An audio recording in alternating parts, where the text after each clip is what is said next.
Well, about to get into the resource wars. When we are done with this series, you will understand a whole lot more about America and its plight for power. Stay tuned, we'll be right back.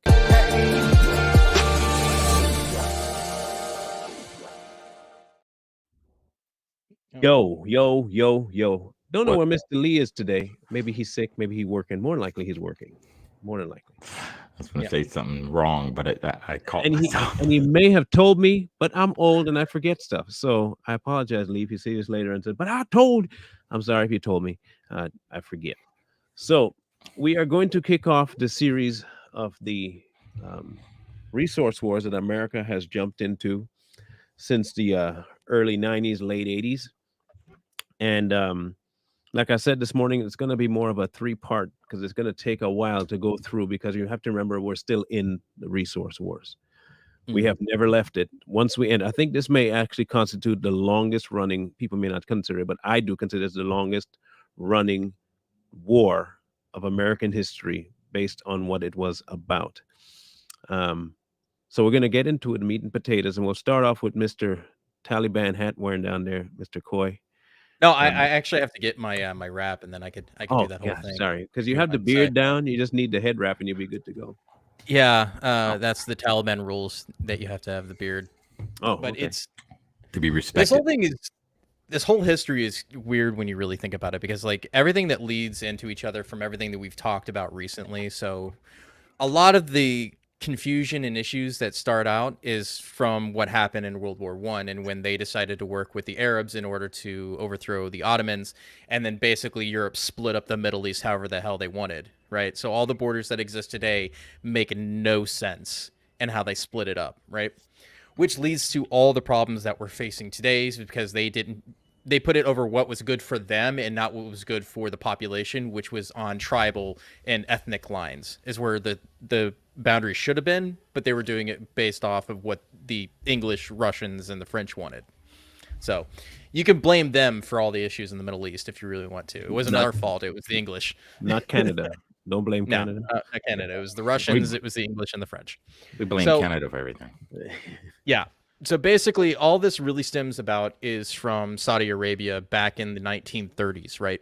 So coming out of World War II, the United States realized oil is a really good thing because during World War One and World War II, machines were being advanced, more technologies were coming out, and so oil was a major resource. So it went away from coal, and now oil is the resource you have to have. One of the reasons Japan had such an issue in the Pacific is because they didn't have access to oil during World War II. That also led to their demise. They had to invade China and other places in order to get access to oil, right? Same thing with the Germans. The Germans had no access to oil in their homeland, so they had to get it from elsewhere. That's what the colonies were for in Europe, is they were trying to get access to oil, right? So all of these colonies were what was feeding Europe at the time in its oil needs. And the United States realized, okay, we need to do something like that. So they go to our good friends, the Saudis. And that's where it really starts, is the Saudis team up with America, and they find it was an American company from California that went into Saudi Arabia desert, not sure if that was going to pan out, but they figured it out, and they found gold, right? And so then they just established bases and they got into bed with the Saudis, and now we are where we are today. That being said, there are a few other things leading into the Gulf War and why this will make sense. We were trying to protect our interest in Saudi Arabia, is what really comes down to what the Gulf War ends up being about.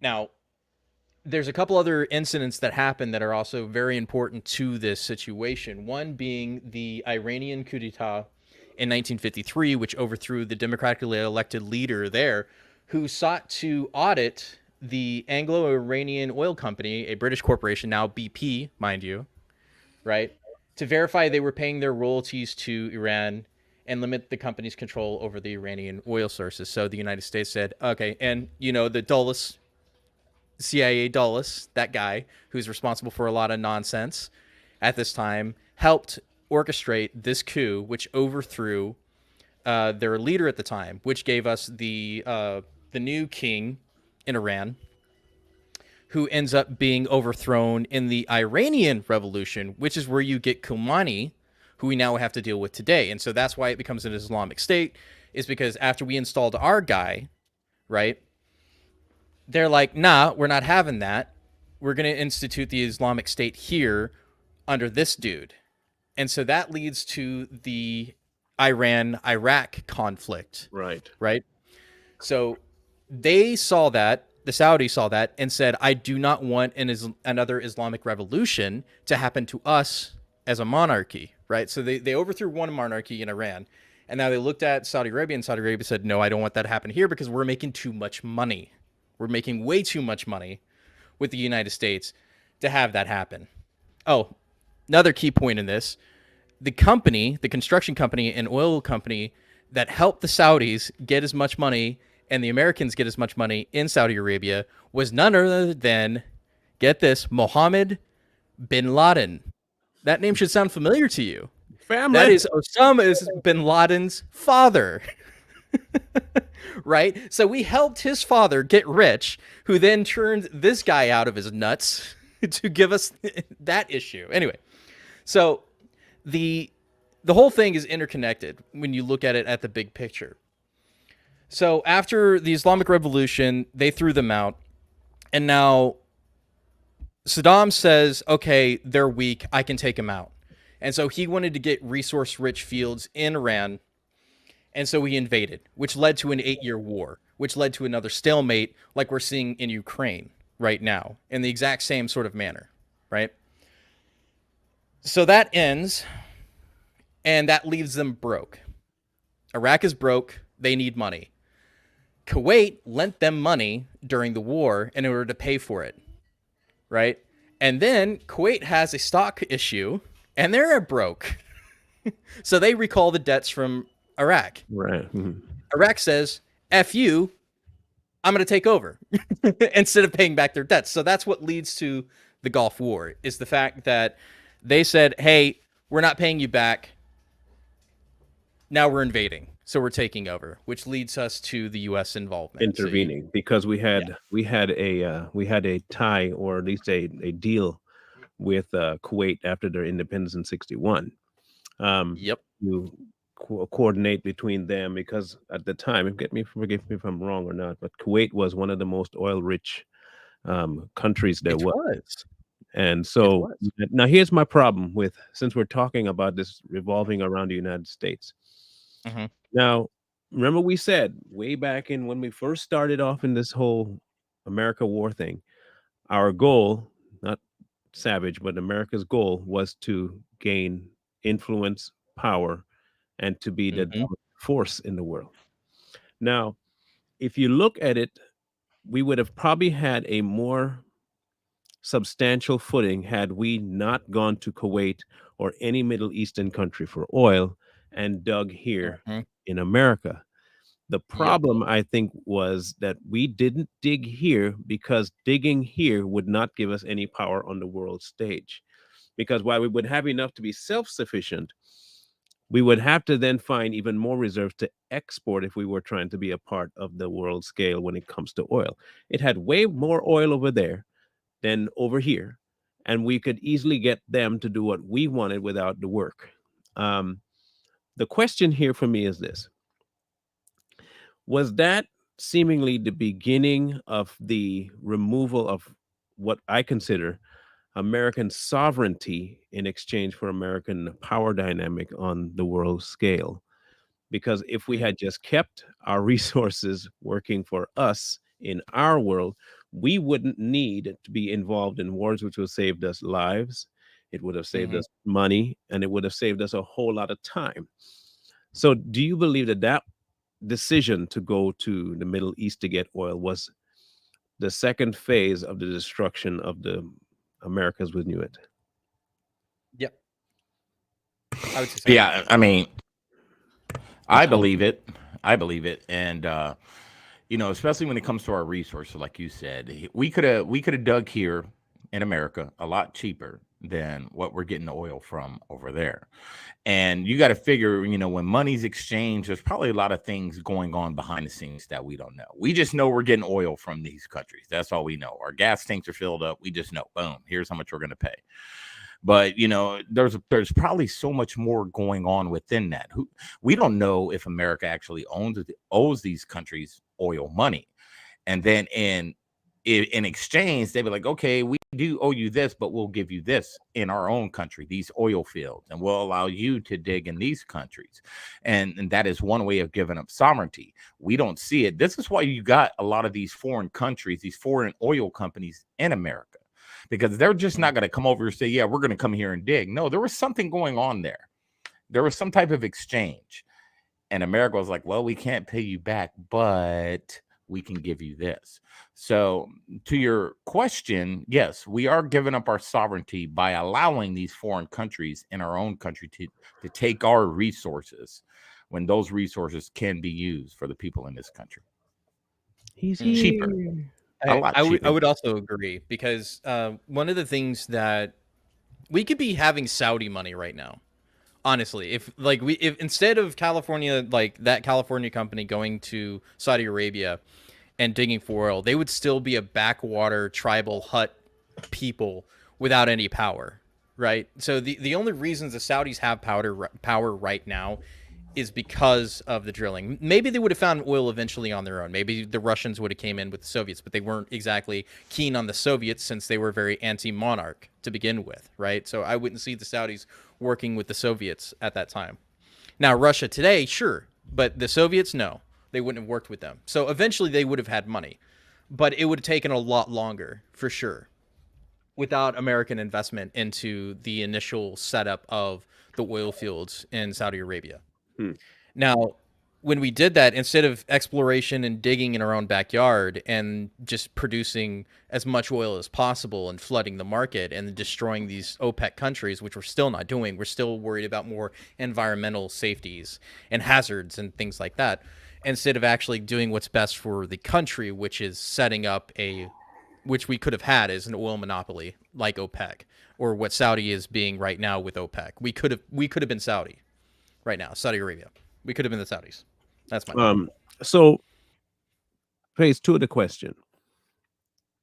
We have Saddam Hussein, who goes into Kuwait. While we may have had relations with Kuwait based on oil, we really had no dog in the fight except for trying to preserve what little oil we could get. Technically, all we were using Kuwait for was their oil. There was no real assistance that was mutual with Kuwait. We were pretty much just their bodyguard and a leech. Okay, let's just get that straight. But like I said, we could have easily been doing this ourselves. We didn't need Kuwait. So when Saddam went into Kuwait, just like the way Russia goes into Ukraine, we really don't have a dog, because that is not our fight to have. Now, if Kuwait had said to the neighboring countries, or they reached out for assistance, that'd be one thing. But America seemed to have taken it upon himself to invade or protect Kuwait's investment, technically their oil, not Kuwait. They weren't really defending Kuwait. They were defending the oil in Kuwait.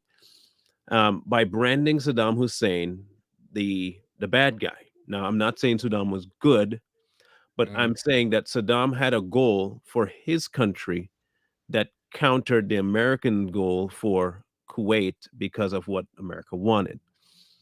Now, just like with Gaddafi, even though Gaddafi was nowhere near on the scale of clownish as Saddam was, let's just be honest, Gaddafi was not what they said he was. If you really go back and look at what Gaddafi wanted, he was not what Barack said he was. Agreed. The same seemed to be true about Bush versus Saddam. Even when you go back to the fact that he was lying about what he found there, what they found in Iraq, and how there was bombs everywhere and all this nonsense, simply to try and find a way to go into a war to wipe out Saddam Hussein. Speculation time as far as question part two. If we had left Iraq and Kuwait to war it out, do you think we would have been able to make a negotiation, because I'm pretty sure that Iraq would have come out on top. Would we have been able to make negotiations with Iraq for oil transfers and reserves by policy? Or is it something that we were not interested in doing because we knew we couldn't do that? We couldn't. One of the reasons being the Saudis asked for our help. We were too in bed with the Saudis at that time, and they were worried that Iraq would push over Kuwait and then they would invade them next. That was their concern, is that they're taking the Kuwaiti oil fields, then they're going to come for their fields, or they're going to come for their resources in the north, right? So I don't think that would be possible. Could they have? Yeah, they could have ignored it, but then the whole UN assembly was on it at the time as well. So it's kind of being pressured. Could they have just let them annex it? Yeah. I mean, they could have done what Obama did with Crimea, just let them have it. Right. They could have done it. But at the same time, it's just like you said, I mean, we were protecting the Saudis. That's what the war was all about, was protecting our oil access and reserves. And the Saudis were our primary source of oil. And so that's what we did. We went in there and we helped the Saudis. We didn't help the Kuwaitis, the Saudis. And believe it or not, a lot of the there was a lot of people that technically within the Bush cabinet were trying to go against actually sending troops and going to war. Colin Powell wanted to, propose sanctions. Bush was like, no, the same thing. It's not going to work. Sanctions aren't going to work on a guy like Saddam Hussein. And like you said, they labeled him as the bad guy. They was afraid he was going to be the next Hitler. That's what they threw out there. Colin Powell came forward. He was like, hey, we can sanction them. It'd take about 2 years for the sanctions to take full effect. And they were like, no. So, it was a lot deeper than us protecting the Kuwaitis, like you said. This goes a lot deeper than what we're shown on TV. This had a lot to do with oil, like Marlon said earlier, and it had something to do with the price of oil. Hey, if we're coming in to help you, you're gonna give it to us for $10 a barrel or whatever, whatever the price was. But there's a lot of money exchange, and if we got to throw a few people in fire just to get that money, so be it. So when it comes down to the Gulf War, and I think that this whole time frame that they say it lasted, I don't think it ever ended. First of all, I really don't think that whole concept of the Gulf War ever ended. I think it transitioned from one phase to another, but it's still going on, like I said. All they tried to do was create vacuums of power and little pockets for other things to rise up, I think, in order to destabilize the Middle East, in order for us to have more power, because we're going to be going into what we would call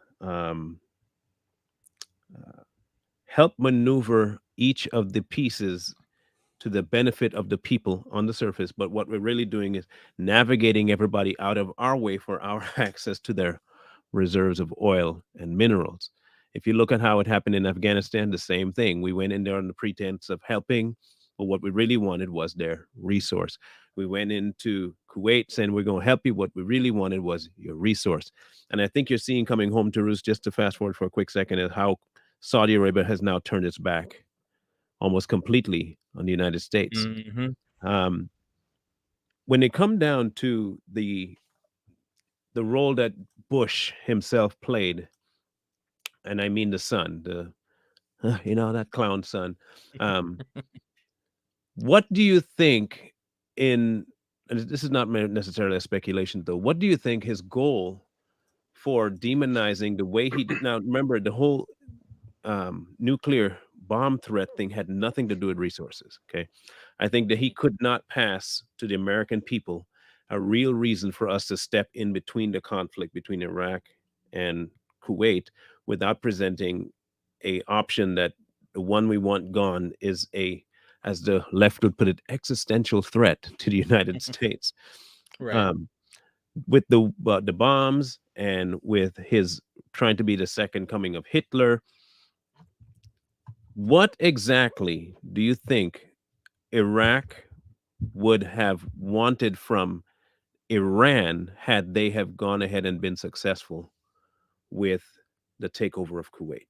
what would that dynamic be like? Do you think that would escalate to a whole new level of warfare between the two, or would they have found a way to subject the rest of the Middle East to their power? I think it'd be a total power grab. So if they did come together and say, all right, you can have Kuwait, but we want our piece of the pie. And like Coy said, when after World War II, when they split the countries up into different countries or whatever, they split the Middle East up into different countries.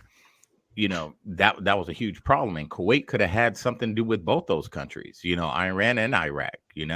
So who's to say that Iran's not going to say, you know what, go ahead, Iraq, you can have it, but we want this portion of it. So I don't know, man. I don't think Kuwait would be here if we didn't intervene, honestly. No. Go ahead. It would. Jaylee, were you gonna say something? Sorry. No, go ahead. Oh, okay. So no, in my opinion, I don't think, because Kuwait for this entire time is basically just barely surviving because it was a British protectorate for a long period of time, and then they were let go, and then basically everybody's been trying to grab a hold of it from this entire time. That's one of the reasons why Saddam wanted it, is because he still believed it, like what we were doing in Crimea. It belonged to the Russians, so it's the same logic applies. It belonged to Iraqis, so it belongs to us. They believed it to be an Iraqi province. That's why they were going to take it. I mean, obviously, it was just to get out of a debt at this point. That was the reason they invaded. But And I find it interesting, guys, that sorry.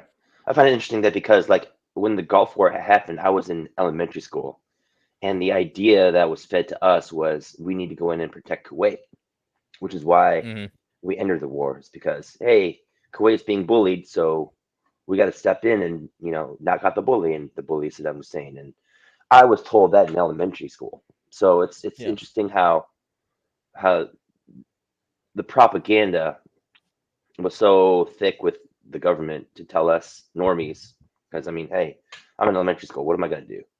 But oh my gosh, a bully, and we're going to step in and be the heroes, kind of a thing. Go America. And again, by no means am I anti-American, but I'm just saying, like, now looking back in hindsight, like everyone is saying, we don't really have a dog in the fight to defend Kuwait. So it seemed like there's something more behind the scene or behind the veil, so to speak. And Right. yeah. I want to give people a quick rundown of the locations of things in case people are not as familiar with the Middle East as some. Now, this little hub, this hotbed right here. If you look carefully at this, if you want to make a correlation, consider Kuwait something akin to this right here. Okay, right in here. Okay, consider it that. A hotbed for who has what, and what part is it part of? Is it part of Africa or part of Asia? It's right in the middle there. Kuwait had what I would consider, if they had proper leadership, they could have had the entire Middle East on their knees if they had just stopped every bit of export of oil. Now, consider that you have the backing of the United States. The United States also made sure that Kuwait did not have a very stable power dynamic, because you have to have them weak in order for you to manipulate what you need to be manipulated. So you have this portion, and you can see. Tell me if you can see my mouse here moving. Right, you can. Can you see it? My mouse? Yeah. I see it. Okay, I see it. good. So here you have Iran. Here you have Mr. Saddam. And here you have our oil. And here you have the big dogs. Okay, Saudi Arabia. America made sure to make friends with Saudi Arabia and Iran. Now, contrary to people might think we have actually, the former presidents have had what I would consider fair negotiations with Iran until recently. Now, if you are trying to keep your amount of oil that you have under radar, you would go to the smallest pocket, which is Kuwait. With Iraq, and I would say this, I would say that if anyone had reason to be in charge or have territory of Kuwait, it would be Iraq. This is just me. If I were to go based on how things were going, because Iran had their own, Saudi Arabia had their own, and each were trying to get that one extra piece out of Kuwait, and Iraq was simply trying, and this is, people might disagree, but Iraq was simply trying to get their piece of the pie, the same way America was trying to get their piece of the pie. We went into the Gulf War under false pretenses of protecting something we never had any intentions to protect, because we ended up not protecting Kuwait at all. What we ended up protecting was just the oil. And you can go back and look at this and everything in the Gulf War, and you tell me one thing, if anything, about Kuwait's government and its people we tackled. Yeah. We didn't do a thing for Kuwait. But we did, like Jay Lee said, we went in there to protect the people of, the same way with Ukraine. We're going in there to protect. No, you're going in to protect your asset. Yeah. The Exactly. thing that you have going over there that you don't want nobody to find out about, the same thing they had in Kuwait. So outside of the oil, though, if you would look on the outside here of Iran, is that other place that we went into, which is Afghanistan. Now, Afghanistan has, if I'm not mistaken, they have that battery. What's it called? The battery, lithium, right? Yeah. Mm-hmm. They have When you cobalt look at it, mines.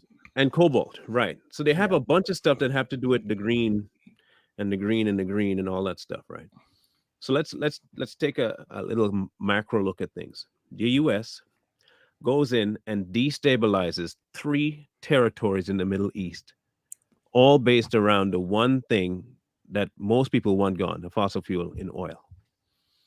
They go all the way to the other side of Iran to so-called help Afghanistan, to help their people in exchange for the same people putting them to work in lithium mines, which could kill them. Now, keep a track with me here. Then you go back over to Iraq, where you end up taking out the leader there. You create a vacuum. A whole bunch of terrorists move in. You go back over to Afghanistan, do the exact same thing. Another bunch of terrorists move in. And now you have a sandwich of terrorist Iran, terrorist Saudi Arabia. And we still expected somehow to come out on top with all of them with deals. So here's a question for the panel. With all this resource wars that go on between 1991 and about, I would say, 96, when the second phase of the Gulf War took place, was about 96? Yeah. 96, 97? 97? 96. Yeah. Please, if you can, explain to me and tell me, what did we do policy-wise between America and Kuwait to help stop further invasion into their oil reserves? The only thing we did was put troops there, stationed there. Yeah. That was it. I mean, I've been to Kuwait, and there's military bases there, and there's a lot of Western influence there. So that's one thing they did to keep Iraq up out of there, was to put actual boots on the ground in that country as kind of a deterrent. It's not saying, Iraq or Iran wouldn't invade, but pretty much when we went into Iraq, we pretty much destroyed their whole military and all their equipment. So for them to even come into Kuwait again, it would have been very, very difficult for them to attack. They had no air. They had barely had tanks. They barely had APCs, and their army was just displaced. So, with boots on the ground on the border between Iraq and Kuwait, on the border, I mean, that was kind of a deterrent to stay out of there. But like you said, what were they protecting? It wasn't the people. Right. Yeah. It was their assets. Because you look at the beginning of the invasion, I mean, we absolutely stomped Saddam's army. It didn't take long. The whole Gulf War didn't take long to begin with. This is one of the shortest operations we've ever done. I mean, in total, it was 100 hours is all it took to kick them out, and then they were done. But as they were retreating, they were burning oil fields. That was one of the reasons you definitely know it was about the oil. Why would they burn the oil fields on their way out? That was the biggest indicator. But the whole campaign itself was just one big expulsion, but then they stopped. And I think that's where it really leads up to the second Gulf War, if you really want to call it that, in the Iraq War, is because they stopped at the end of Kuwait and they didn't advance into it and start invading Iraq back. I think that was they were pushing for that, but it didn't happen. Yeah, and to go back to the map, if you look at it strategically, why we invaded Iraq, Kuwait, not invaded, but we're in Kuwait, Iraq, and look at Afghanistan, right? What country are we surrounding ourselves? What country is in the middle? Iran. Iran is another nemesis. So if you look at it, if you look at where we're at, we have troops in Pakistan, we have troops in Afghanistan, Iraq, Qatar, Kuwait, UAE. If you look at where we're placed strategically, we're surrounding Iran. Mm-hmm. Mhm. That's to keep Iran at bay. And that could be another, resource strategic play right there. If you was the president of Iran and the president of the United States called you and said, we've got you surrounded. At any moment in time, we can come in there and destroy your whole military. You're gonna do your best to give that country what they want, resource-wise. Even though we're not actively fighting them, we're still fighting for resources over in that country. Well, you also have to understand the dynamic between Saudi Arabia and Iran. So, like, Iran and Saudi Arabia are in a Cold War. They've been in a Cold War for a very long time. They're always arming and giving money to the opposite sides of any conflict. They're doing it in Syria. They're doing it in Iraq. They're doing it in Yemen. They're doing it in Afghanistan. All of these places is all to serve the Saudis and to keep the oil flowing. Like, it's all about the lifeblood of the oil market in the Middle East. That's the only reason we're there, is to continue to protect the monopoly that Saudi Arabia has on oil production. Right? So the reason we are surrounding Iran is to make sure we keep them in check for the Saudis. Until most recently, when they started getting closer together, because they have a better common enemy to face now, which is the great evil of the West, basically, is what it's coming down to. Do you think then the power play that they have in mind, towards Michael's viewpoint about Iran, is to keep the headship of Iran under American, I wouldn't say control, because I don't think Iran's controllable, but I think you can funnel certain powers that they have into a direction. You can aim it. Do you think that what they're doing is benefiting not the people of Iran, because I've heard that they're in complete anger towards their government. If the real power play here is America playing both sides against the middle. You say you side with Saudi, but you also side with Iran, and one hand doesn't see the other one moving, to keep the Cold War going, and to keep both of them so occupied and out of Kuwait. Because as long as they're preoccupied with what the other might do, they won't be focusing on what America's doing in Kuwait with oil. Meanwhile, they're doing like Obama did. You make all kinds of different deals with Iran to move troops here and move troops there, or to get this back, or to have this military power here and not there.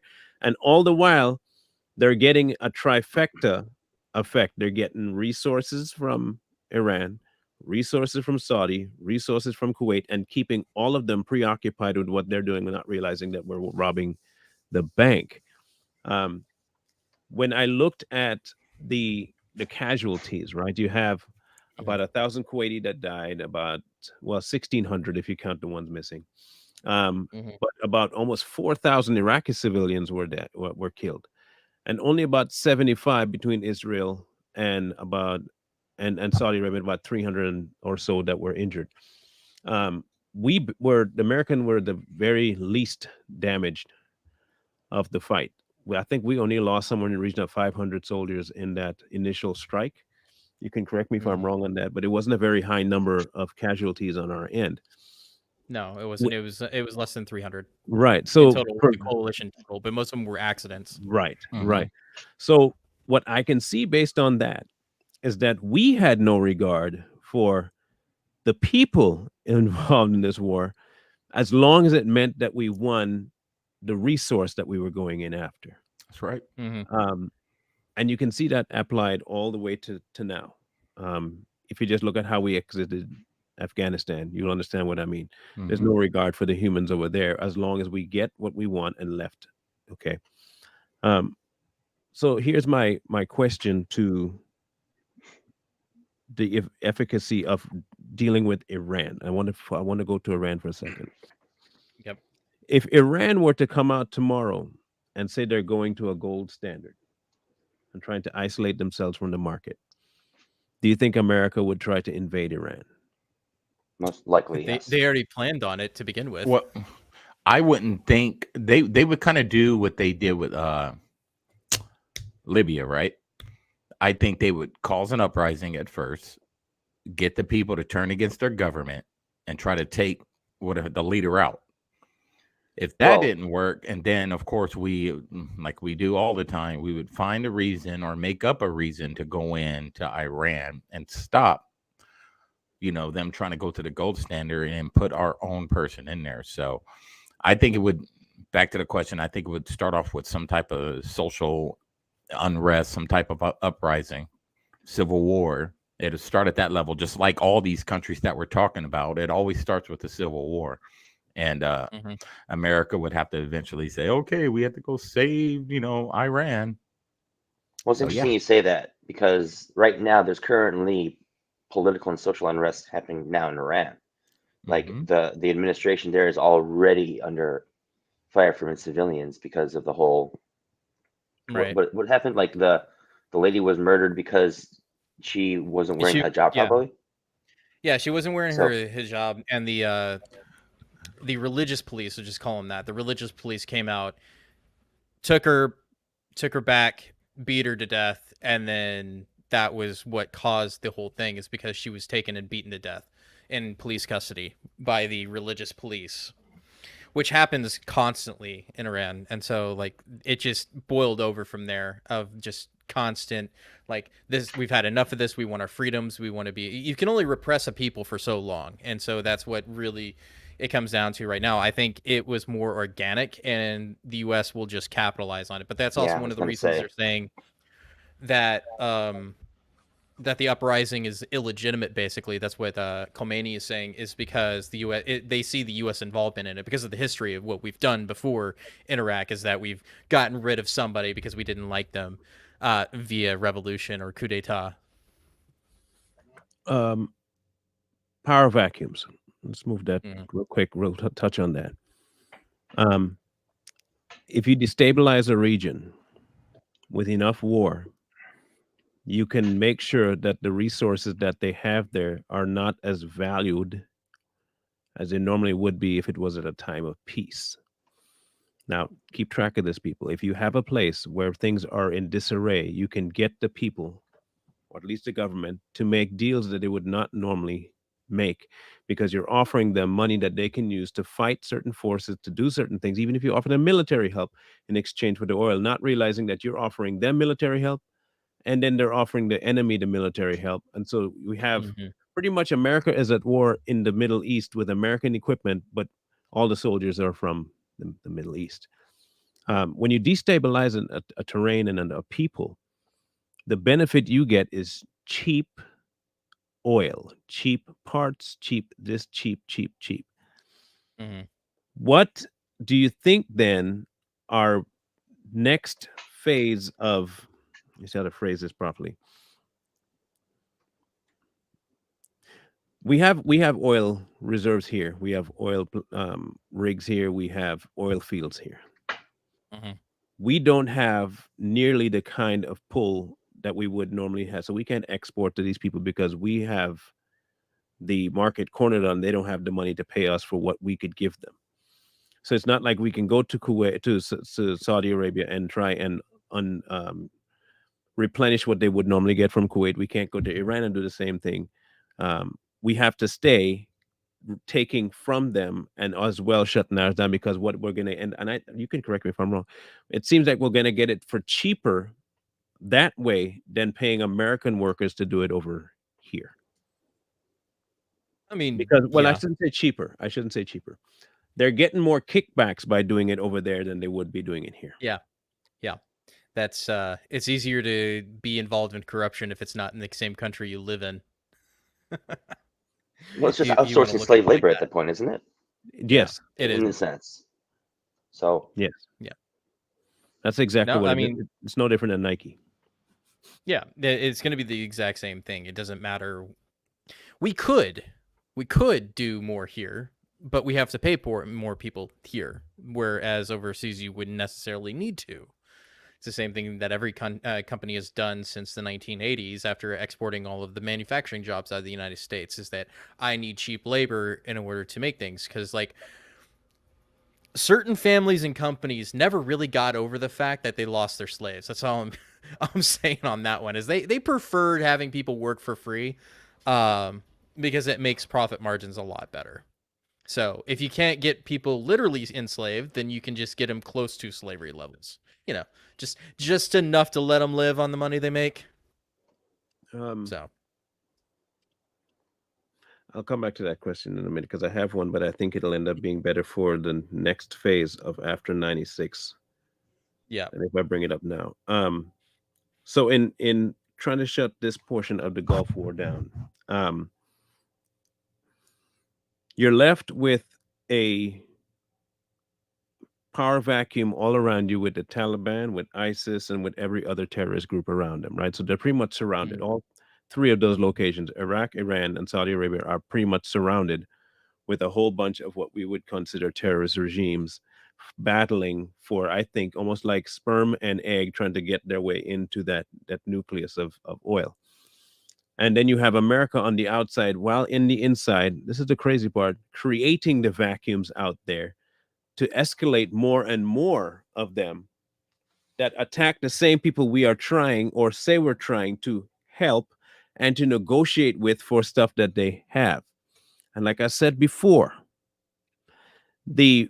if I can destabilize you enough or create and make you understand that you need me more than you normally would without me, the easiest way to do that is to create the chaos I want you to see. So 9/11, you create where it came from. Now we have a reason to go in there. You have, Afghanistan. Remember that guy? We got to go get him too. If I can create this atmosphere of massive problems on the outside of these three and then go into them and say, well, we need to make a deal. We're the protectors here, and we can actually get you some military equipment. We can get you money. Here's what we want. We want extra cheap oil, and you're going to give it to us or we won't protect you. Now, fast forward to when, a little bit, just real quick, to when the Orange Man came in. And Orange Man said, we'll just do it ourselves. How about if we just don't need you no more and we'll just start drilling here? We'll just, anything that we had getting from you, we're just not going to bother anymore.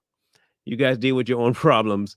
Now, what he was trying to do was remove the protection and as well as the chaos providers on the outside. So they couldn't afford that. The powers that be couldn't afford to have both their outside influence and their inside influence removed all at one fell swoop, because you cannot have the cheap oil without the conflict.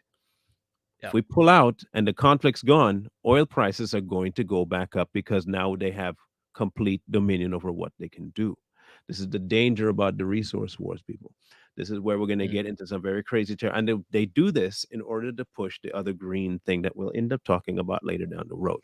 So, had Saddam stayed in power, and you have the new regime in Iraq, and you have the prince in Saudi Arabia, I don't really think outside of that war in Kuwait that any of those three would fight with each other. I mean, there was an unwritten rule, not unwritten rule. A lot of people back then didn't think that Arab countries would fight each other. You know what I mean? Because there's a lot of tribal issues within that. If you got a Sunni country is not going to fight another Sunni country, or a Shia country is not going to fight another Shia country. So, the government at first were like, well, these Arab countries aren't going to fight each other. A lot of these outside countries like Saudi Arabia, Iran, and all that stuff, they didn't think that Iraq, being an Arab country, would actually attack Kuwait. You know what I mean? So, there could have been that possibility, but you do have Sunnis attacking Shiites. Yes, you do have that, but it depends. But it also depends on the majority of the country. Mm-hmm. I think Iraq is Sunni, right? Yeah, and I forget what the other ones are, but it depends on the majority. So if the majority of a country is Sunni, and the majority of a country is a Shia country, yes, there is a possibility that they would attack. There is that Yeah. possibility. But I think if America didn't get involved, you would have saw a united front in the Middle East. Definitely. And America can't have that, because now you got all I these Arab nations together. They can't have that. I would disagree in the fact that Saddam was how do you put that? He was unpredictable, right? So like him invading Iraq in the first place, or Iran in the first place, wasn't supposed to happen. I think it was kind of a surprise. And same thing with Kuwait when he started those two wars, pretty much back to back. That was an unpredictable factor, especially for the Saudis. They didn't like that, and I think that's the reason why he went down in the first place. But Saddam kept the other two in check, so that was kind of the problem, is that it was keeping both the Saudis and Iran in check. So taking him out was kind of the worst case scenario, because now it left that vacuum that they could have used they could have used them as a proxy war, basically, is what it comes down to. Mm-hmm. So I think there would still be conflict, but it wouldn't be the way that we see it. It would probably be more of border disputes between the Saudis and Iraq, or Iraq and Iran. So it would be Iraq being basically the bad guy for the entire time, and they would be united against him instead of us. I was in Iraq. I've been in Iraq 3 times, and the majority of the people there, and I'm going to tell you, the majority loved Saddam Hussein because he protected the country. Now, the majority being a certain ethnic background, there was that minority that couldn't stand him. Yeah. There was a minority. You had the Kurds, and you had the Shias that didn't really like him, but they thought he was a good leader. Yeah. Was he unpredictable? Yes. Was he the villain that we portrayed him to be? No, I don't think he was.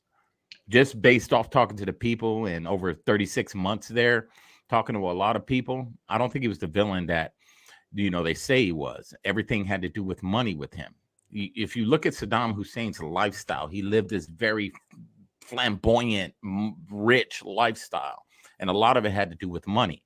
And I think if we would have never got involved, I think he would have came into an agreement with a lot of those countries, and they would have created, like Gaddafi wanted to create it. It would have kicked the World Bank out. And that's what they were afraid of. They were afraid of, like I said earlier, they were afraid of all these countries becoming united, because they were too rich. Rich countries like that, we couldn't even touch them on anything when it came to finances. So they were afraid, if they can keep these countries war-torn and broke, and war-torn, not broke, but war-torn, and America says, we're going to come in and help you fix it, you just got to pay us, you control the country, because now the country can't even function without, asking America what to do. They were afraid that all these powers would come together. And this is one of the reasons they took out, Gaddafi. Everybody should know that. Isn't that what's currently happening in Afghanistan right now, because of the power vacuum that exists in Afghanistan? When we pulled out, the entire infrastructure collapsed, because it was built on principles that we've instilled as American from an philosophy. Mm-hmm. So yeah, I'll cover that. Yeah, we were trying to instill our own way of life over there. And once we pulled out, that's where that vacuum was created. Instead of us going in and adapting and showing them how to make better their way of living, we tried to instill our way of life on them, and it didn't work once we left. See, I'm kind of torn, because in South Korea, after the Korean War, the American way of living was instilled into the culture. And right now, North Korean insanity aside, South Korea is thriving. So I wonder why it worked in South Korea, but it's not working in Afghanistan, regardless of the cultural differences. Because we are talking about the Korean culture and the Afghani culture. We're talking about two different cultures. It comes down to assimilation and willingness. So the Koreans at the end of the Korean War were more willing to work with the United States to keep them protected. The Afghanis didn't want us there, like at all. Like not one bit. Like all of the rural Afghanis did not care for the United States one bit. They just saw them as another Soviet, right? When the Soviet invasion happened, they were invaded by another force, they saw us exactly the same way as the Soviets. Is because there were even people that thought the Soviet Union just invaded again when they saw United States like service members. You Russian, you Soviet, basically, and it's like, no, we're not Soviets. We're Americans. It's like, what's the difference? They don't care. They didn't care. A lot of these tribal Pashto people did not care that the Americans were there. To them, it was just another person trying to take over. That's it. So and they were not willing to assimilate. They were in their tribal culture. They did not care for Western values. So that's the only reason these wars and these changes in the Middle East don't work, is because they're not willing to, for one, and there's no assimilation. And Korea and Germany being good examples of how it did work well. I don't believe any country should assimilate. Exactly. Yeah. I do not believe in that. No country, outside country should come into another country and tell them how they should act or assimilate. Now, if the country is willing to assimilate, so be it.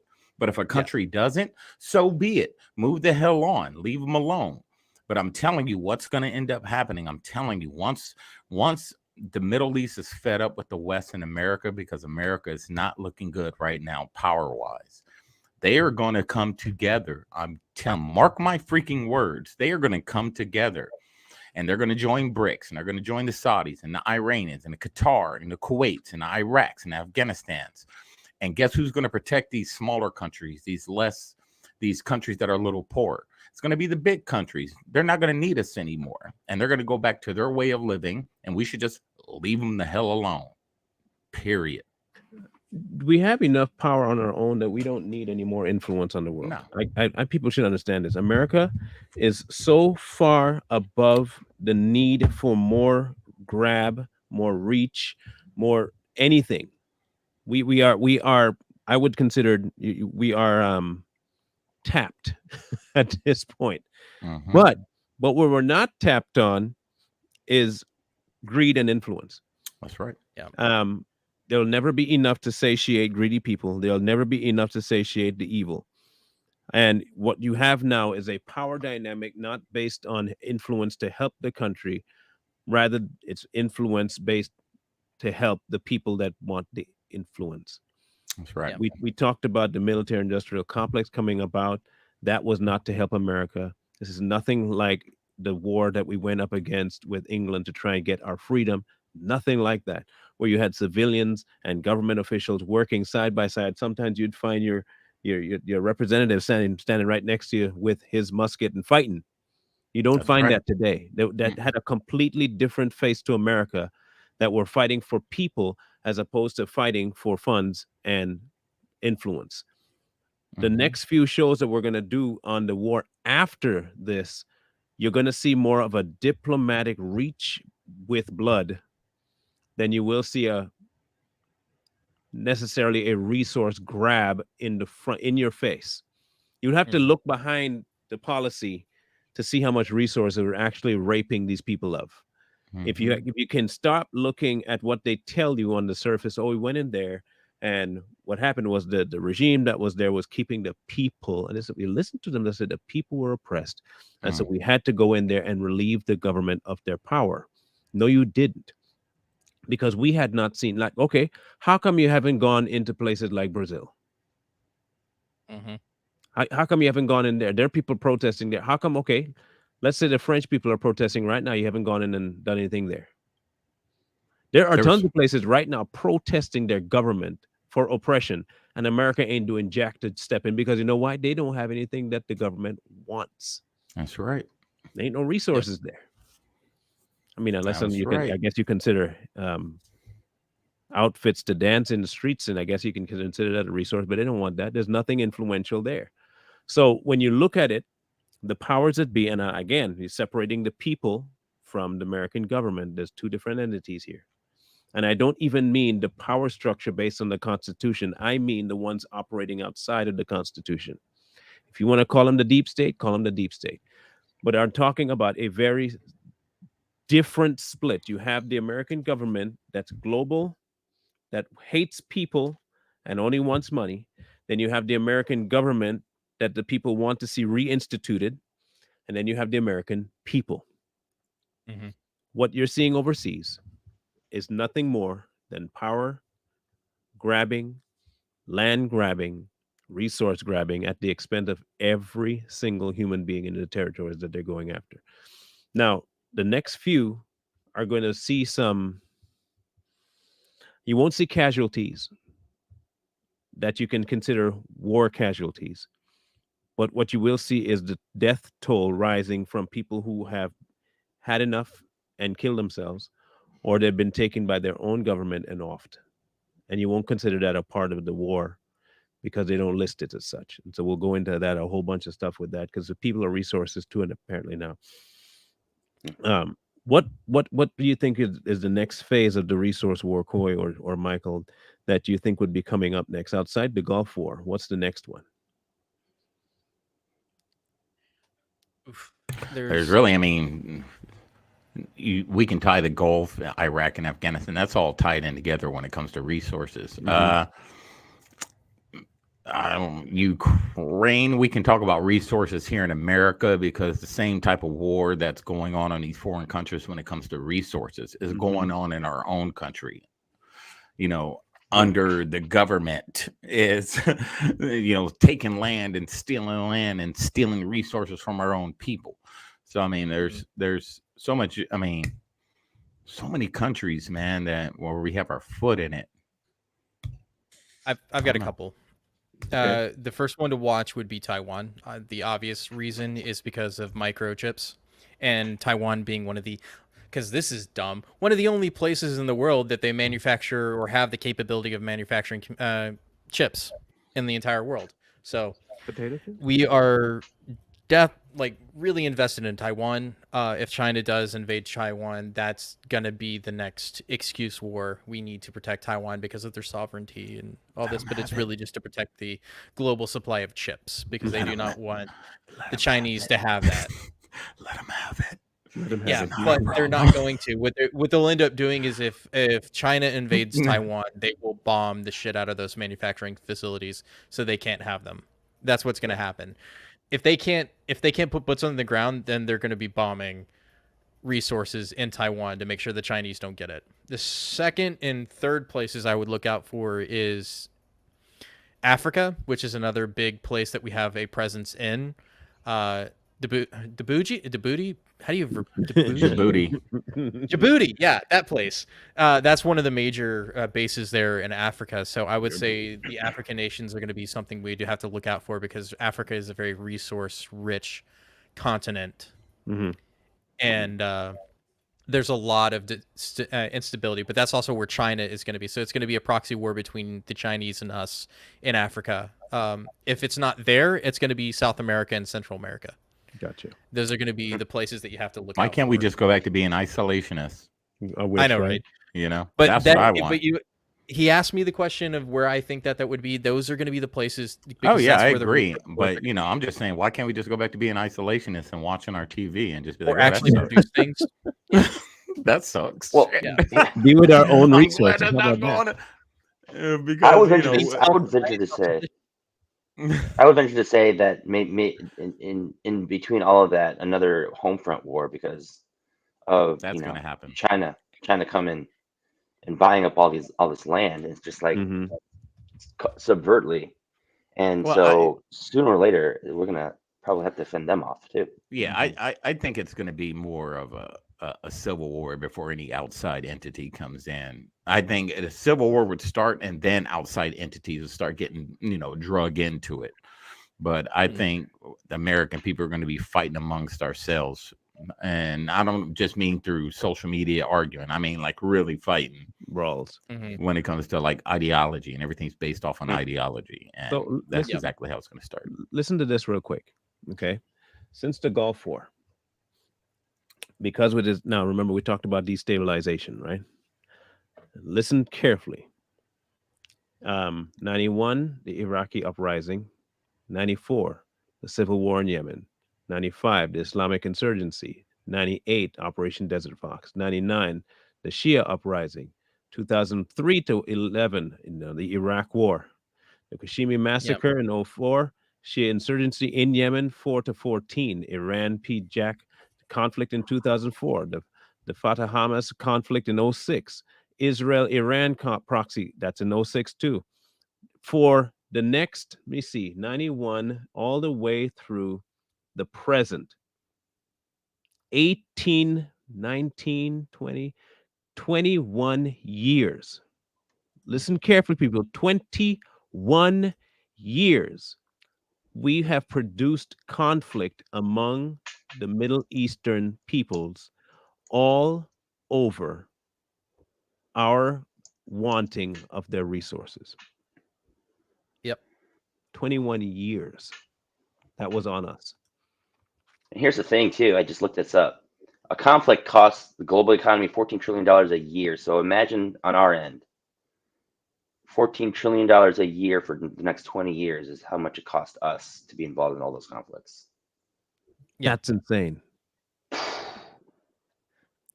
That's insane. $300 trillion? That's insane. That is wackadoo, is what that is. Wackad. We ain't never getting out of deficit. This is not coming back at all. We're already Yeah. broke. We're We're already broke, done.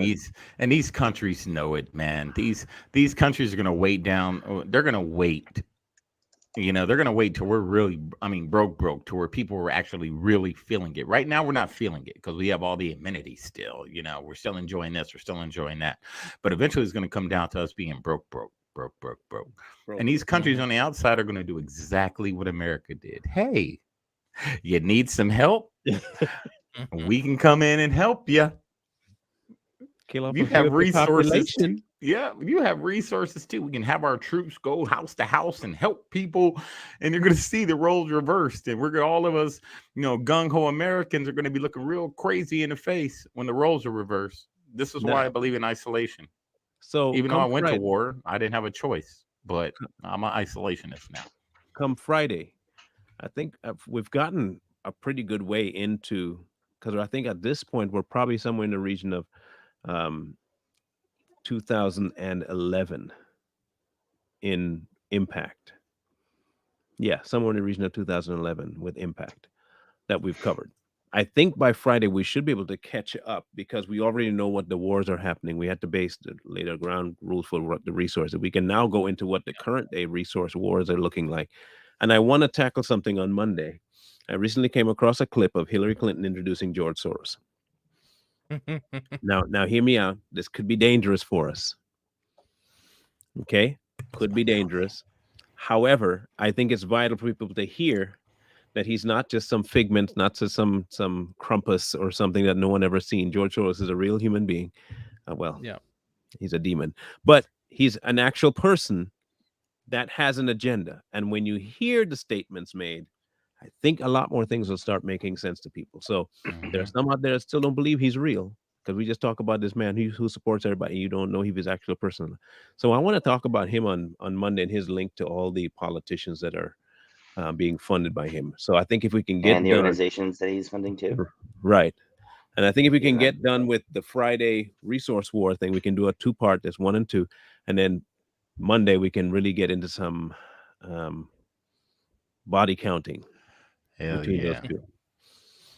That's my type of talk right there. So you guys out there, if you want to help this channel grow, there's not a whole lot that you have to do.